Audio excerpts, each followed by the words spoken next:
Hello. It's so incredible to be here with all of you. Thank you, President Botstein, and also Chairman Chambers. I first just want to say welcome to all of you, the parents and family and friends and everybody who supported this incredible class, to you, the faculty who have worked with them, and of course to all of you, the incredible class from Bard 2018. Congratulations.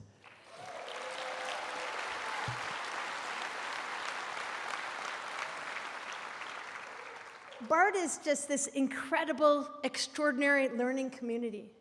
And I love you're a group of doers. Constantly, yesterday I got to sit with a group of students and learn about their senior projects. This is an active learning community, a global community.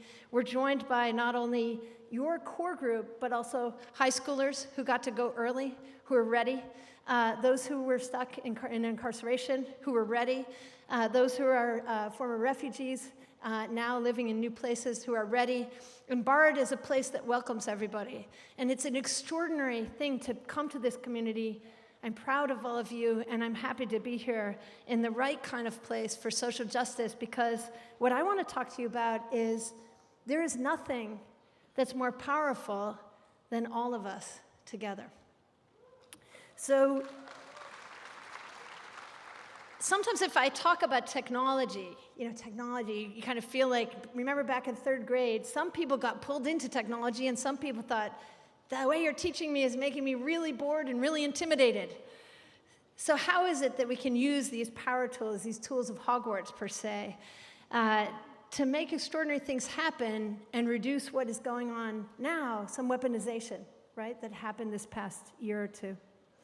The Chief Technology Officer is a new job that President Obama added into our government. The job is to help the president and their team harness the power of data, innovation, and technology on behalf of the American people. We as a country and as a world have always used science and technology, and in fact, I'd say the President Washington was the first one to begin this as he started what became the Army Corps of Engineers. So we have a long tradition of science and technology, but this new idea that the digital age, as we move from the industrial age into the digital age, which you are entering and you are a big part of, it was very important to the president to add that capability to our government. And so we began to work together. And I just note, across the time that you've been in school, from high school and college, if you think back, just a vignette, Secretary Fox was Secretary of Transportation with us. During his committee hearings with Congress, when he was during the confirmation hearings, there was no mention in detail of technology. And yet, by the time Secretary Fox finished, we had worked together with him on all of the policy for UAV flying, all of the policy for smart cities and a smart city competition that saw hundreds of cities across our country working together, the next generation of air traffic control, self-driving cars, you name it. Like, really, the Department of Transportation is a technology department. And in fact, every agency of our government turns out to be a technology department, and every organization has technology in it. And so my hope for you is to think very broadly about tech. Also, when I came to the government, I had the chance to sit with President Obama at first as we were figuring out the agenda, and I had brought him a present. For me, sometimes the oldest technology is the most profound, and I had brought a sailcloth from something from Hawaii. I don't know if there's any from Hawaii, but the Hokulea is an extraordinary sailing vessel. And if you've seen the movie Moana, you know about Polynesian sailing. What I'm here to tell you is that the Hawaiians and the Polynesians are actually able to do that. And so I'm going to talk today a little bit about artificial intelligence and very advanced technologies, and yet, sometimes the oldest technologies are the most profound. And I had brought a sailcloth from the Hokulea to President Obama. He's from Hawaii, as a gift, because as his Chief Technology Officer, of course we look to the future, but really sometimes these old technologies are the most significant. And what I love about the Hokulea is that what the people did of Hawaii is they sailed around our planet in a small Polynesian canoe using 0 instruments. No compass, nothing. Can you imagine just the front row? We'll all go on this boat in the middle Pacific, and which way shall we go? Right? Imagine that. And we humans did that. So think about how incredible each other are Each of you are, and what you'll bring. So it's not about technology, it's about you. And it's about what you would manifest using these tools of the world. So I want to touch on three things in my hope to encourage you, all people, to think about using technology for what you would want to engage with. Not what agenda someone else already has, what they are interested in, but what would you do with these tools? And the first point is about the internet. The internet is not technology, it's just really us. It's just us connected, right? Humanity connected and the extraordinary things that we can do. And let's talk about the opportunity. We're connected across people. We're connected across data. We're connected amongst machines.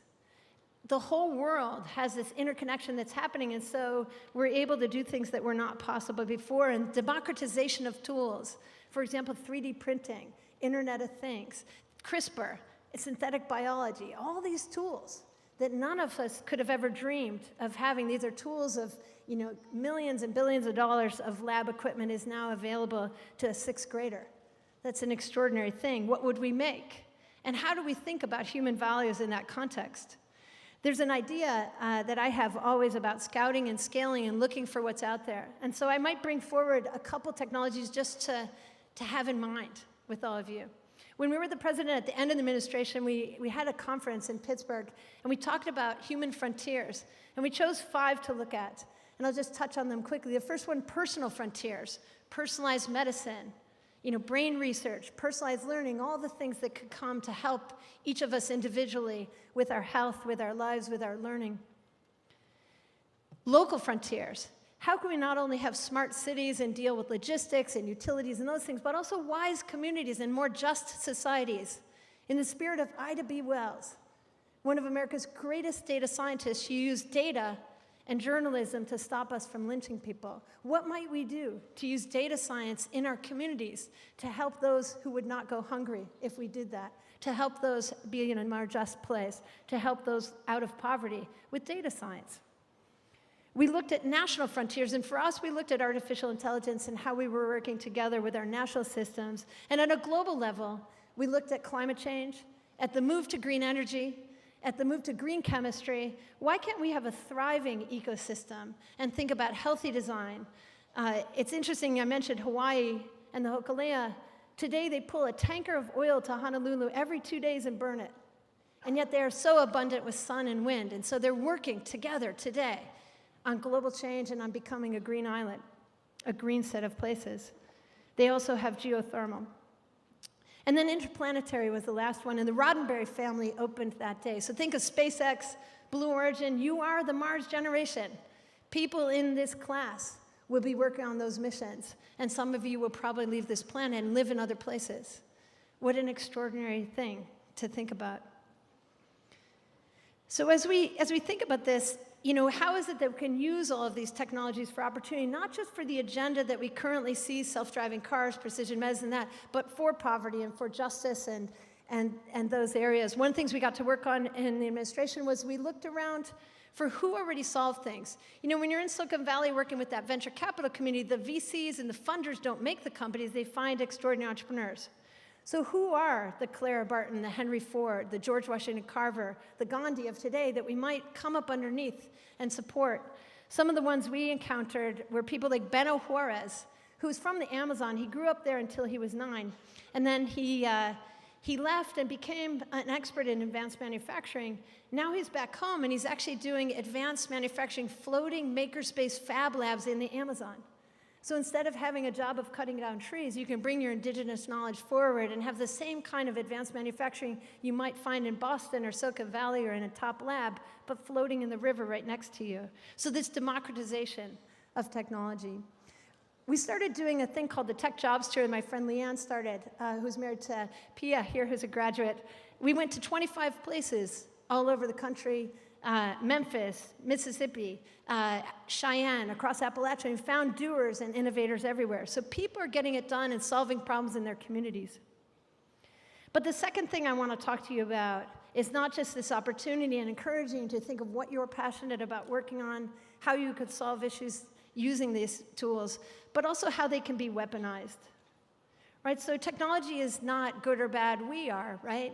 When we go on the internet, if the internet's just us, then we bring our racism, we bring our sexism, we bring our bullying, we bring all of that with us.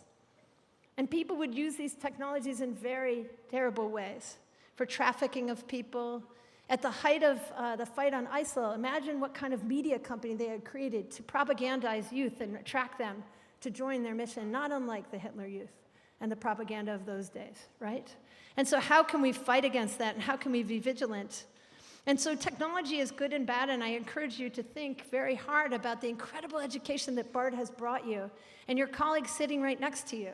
So maybe there's someone from the humanities, and just behind you, someone from social sciences, and a friend from computer science, and a friend from the sciences, someone who's a dancer, someone who's an artist. It's in the nexus of all of that conversation that the answers are, and in our history. A lot of times there's many hidden figures, but one I would bring to the stage is a poet, mathematician from the 1800s. Her name was Ada Lovelace, and she was Lord Byron's daughter. She's a poet mathematician, and she is the first human to ever think of the idea of algorithms. And she really became the first computer scientist. She wrote a paper at the same time as Darwin, but women, of course, weren't allowed to write in those days. So her 55-page paper is an attachment with just her initials.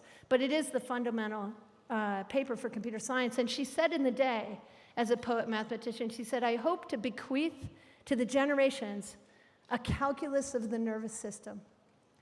That's AI. And so we know that our founder is this incredible woman. And so she was doing this work. And later, Alan Turing, who fought the Nazis in the Imitation Game work, you may have seen that movie, but they used coding and computer science to fight and break the codes. They saved 11 million lives and shortened the war by 2 years using mathematics, working together. That team was 2/3 women. So knowing the true history, but knowing that we can do this work. So I encourage you to work together around ethics. When you think about this, the level of complexity we are entering is extraordinary. And so it's not okay to just be kind individually, but you have to think in systems. Sister Helen Prejean has one of my favorite tweets, which says, "It took me a long time to understand how systems can inflict pain and hardship in people's lives, and to learn that being kind in an unjust system is not enough." And that's why I'm pushing you. Don't leave this part of the orchestra out. Include your technical colleagues and work together with them, because it can make you move faster. You know, there's as many open STEM jobs as people in prison. And what I love about BART is you're reaching into prison and pulling those people into not only STEM, STEAM, any kinds of other jobs, because sometimes the resource is right in front of you and the teammates are right in front of you and they face great injustice. Burning Man, which is in the desert, and is a really fun place, is the same size and budget as the Za'atari refugee camp. And we use totally different systems of governance for each. So how might you use this technology and apply it in new ways? So I encourage you to play the whole orchestra and be eternally vigilant. President Washington actually was, in his first State of the Union, said something interesting. He said to Congress, "There's nothing which better deserves your patronage than science and literature." Science and literature. So combining these things. And then he said, "Knowledge in every country is the surest form of public happiness." Knowledge, fake news. Knowledge, fake news, right? So what is it that we can do to fight against the weaponization of these? And the thing that I guess I am happy about is that Cambridge Analytica is out of business.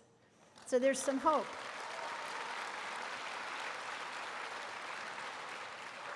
There's hope for the ethics of engineering. You know, the Canadians, when they graduate from engineering school, they get a ring. And the ring is from a bridge that's fallen down.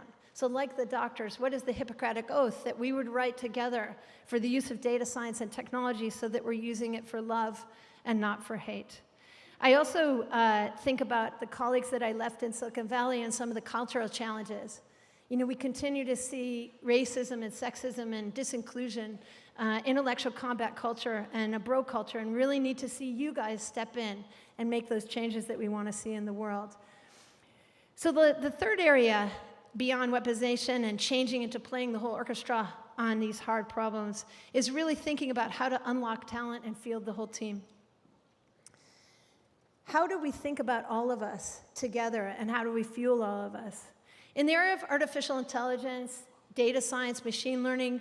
The way you can think about that is like a toddler learns.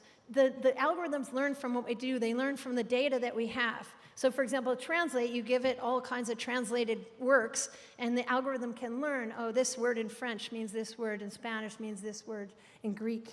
And so it learns. So it's learning from us, but our systems are racist, sexist, ageist, et cetera. So we have to do a lot of work on how we're going to put human values into AI. And yet 1% of the global population is actually working on the design side of AI. That's why it's so important that you come into this, because we need 7 billion colleagues working on what we want the world to be. Colleagues, not some kind of market with a small number of people who would create a surveillance world. So we're laying the foundation. Thank you.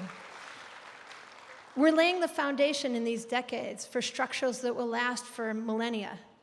And we want to work together and make sure everybody's at the table. So I always look to what I call the Star Trek future, which I love technology. I'm an engineer, right? So I love beaming and, universal translators and all the stuff from that world, right? But I also love what was happening on that bridge, because on the bridge of Star Trek, even though it's a 1968 version, everybody was on it, right? We were all included, men and women, people from different parts of the world, people of different races working together. And so I'll speak for a minute about some of the hidden figures. Whether it's in this region, place matters. We're here on the Hudson, extraordinary industrial history to build upon. Robert Livingston from just 2 towns up was this amazing journalist who was part of writing the Declaration of Independence, but he also was one of the first commercial successful steamboat creators. He co-created that with Fulton. So these very intersectional people were from here. Eliza Hamilton, it comes from this region. Eliza, we don't know that much about her, but if you read her Wikipedia page, that you can see that she's a strong character, a tomboy. And one of the things people don't know is that she went with Benjamin Franklin to meet with the Iroquois. And so this idea of the Federalist Papers and federalism that comes from the Iroquois is something significant from this place, and I encourage you to know about that. Sojourner Truth, just across the river, an incredible voice, and bring your voice.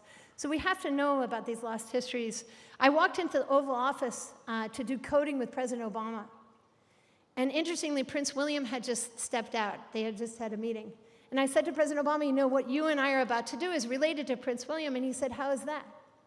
He said, well, the prince's wife, Kate, her mother and grandmother were code breakers at Bletchley Park, where they cracked the Nazi Enigma codes. And so we had a conversation about not knowing that history. Two-thirds of the people at Bletchley were women, and yet we don't always hear that story. Today, it's 25-to-1 boy visitors to girl visitors to the museum in the UK, because computers are for boys, right? Not, right? So we need to know our true history. We need to know, and we need to make sure that we take care. About 12 hours before the State of the Union address, I noticed that we were celebrating American inventors, and my wonderful colleagues who write speeches had written about Edison and the Wright brothers. And I thought, but there's more Americans who've done extraordinary things. And so I used my voice, and I encourage you to use your voice. I said, why can't we add some other people? And so that night, President Obama said, not just that we're Edison and the Wright brothers, he said, we're Edison, the Wright brothers, and George Washington Carver. We're Grace Hopper, Katherine Johnson, and Sally Ride.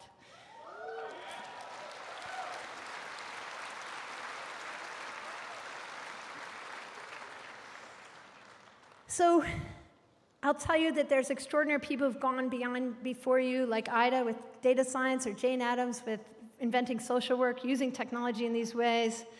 And I want you to have confidence in all of this, in what you've learned here, in your senior projects. Just start trying something. Work together. Know that it's an apprentice journey, mastery journey when you're doing things, and you begin somewhere. And just because people told you when you were younger that science and math weren't for you, they really are for everybody. The universe does not separate the subjects by ringing bells between them. So please take hold of your BART education. Think about your colleagues and look deeply inside of yourself. What is it that you want to manifest in this world? You are all so talented, and you don't have to comply to the style of the rules. You've gone to BART. You can do the way that you want to do it. And right next to you sit colleagues who also need your help and need your encouragement. There's a lot of imposter syndrome out there. So what is it that not only would you manifest in the world, but how would you team up? with your classmates and those you encounter on your journey in the world, on this adventure that we are on? And how will you help each other make the world what we all deserve, which is the extraordinary planet, thriving, vibrant, healthy, and including everyone? So thank you and congratulations, and I'm looking forward to seeing the extraordinary things you're going to do.